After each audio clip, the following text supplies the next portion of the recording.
exercé beaucoup de missions différentes dans le milieu du handball féminin.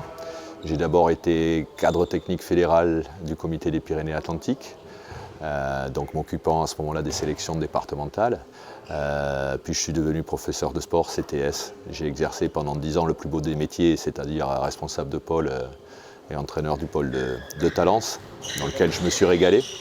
Au même moment, j'ai été appelé pour travailler avec Olivier Krombols comme entraîneur adjoint et j'ai eu la chance de passer 13 ans à ses côtés et de participer à 4 Jeux Olympiques et de devenir champion du monde en 2003 avec França. Et puis en 2008, j'ai intégré la direction technique nationale et depuis 2012, je suis ce qu'on appelle le responsable du PPF, du projet de performance fédéral féminin, donc de la filière. Et en parallèle, j'ai donc depuis 2012 la charge de l'équipe de France U20 féminine.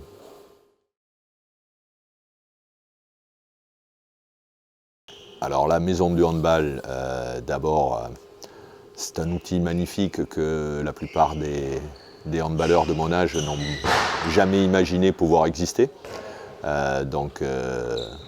C'est une plus-value extraordinaire pour la fédération. On ne sera jamais assez reconnaissant à ceux qui ont porté ce projet-là de l'avoir mené à terme, parce que ça n'a pas été un projet facile à mener. C'est aussi un endroit que j'aime beaucoup, parce que c'est un endroit qui raconte une histoire.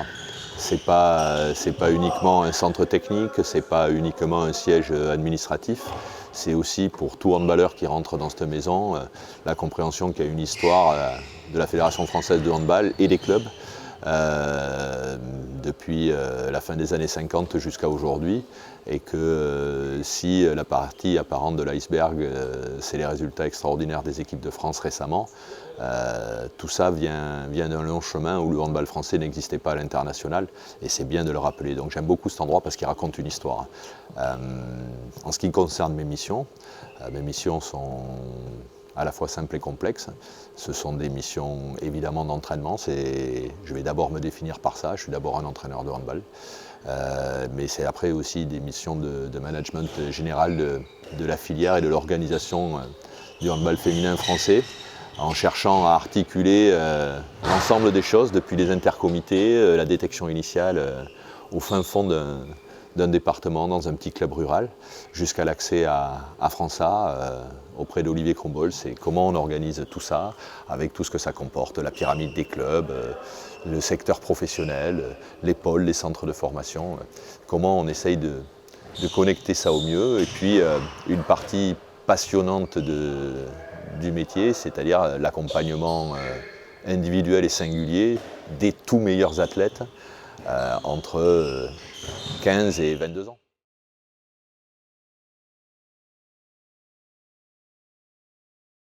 Alors nous avons créé depuis cette année un concept un peu particulier de regroupement intergénérationnel, c'est-à-dire que nous faisons vivre en parallèle tout au long de la saison des collectifs nationaux, U16, U18, U20, donc là liés à des générations d'âge, à 2 années de tranches d'âge. Et puis en même temps, parce que l'objectif c'est d'arriver en França, on a voulu accompagner de manière un petit peu plus spécifique et singulière, sans s'occuper de leur appartenance à un collectif, donc de manière intergénérationnelle, transgénérationnelle. On veut accompagner ce qui nous semble être la crème potentielle des joueuses. Et donc ces joueuses, on veut les accompagner dans toutes les dimensions. Donc on essaye de les accompagner dans la dimension mentale, on essaye de les accompagner dans la dimension médicale, de les accompagner dans la dimension physique, et aussi dans la dimension en dehors du handball, dans la dimension socio-professionnelle, parce qu'une des caractéristiques du handball féminin, c'est que c'est quand même toujours moins facile aujourd'hui pour des jeunes femmes de s'engager vers le professionnalisme que pour des jeunes garçons. Et que beaucoup d'entre elles sont plutôt des jeunes filles avec un profil scolaire de qualité.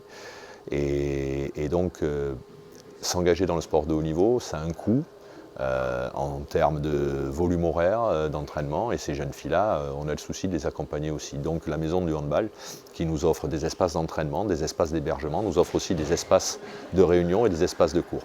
Et le partenariat que nous avons avec Academia, qui est le partenaire des équipes de France Jeunes, notre partenaire maillot, notre partenaire principal, nous permet aujourd'hui de regrouper ici à la Maison du Handball des filles qui, comme derrière moi, vont vivre des séquences de travail individuel, ce soir vont vivre des séquences à portée plus collective, qui dans la journée auront fait de la préparation physique, auront fait de la préparation mentale, mais auront aussi fait 2 heures de cours sur les matières où elles sont le plus nécessiteuses. Donc il y a une volonté d'accompagnement global des individus qui fait que la Maison du Handball est un outil extraordinaire pour ça et sans lequel nous ne pourrions pas développer avec autant d'efficacité ce projet.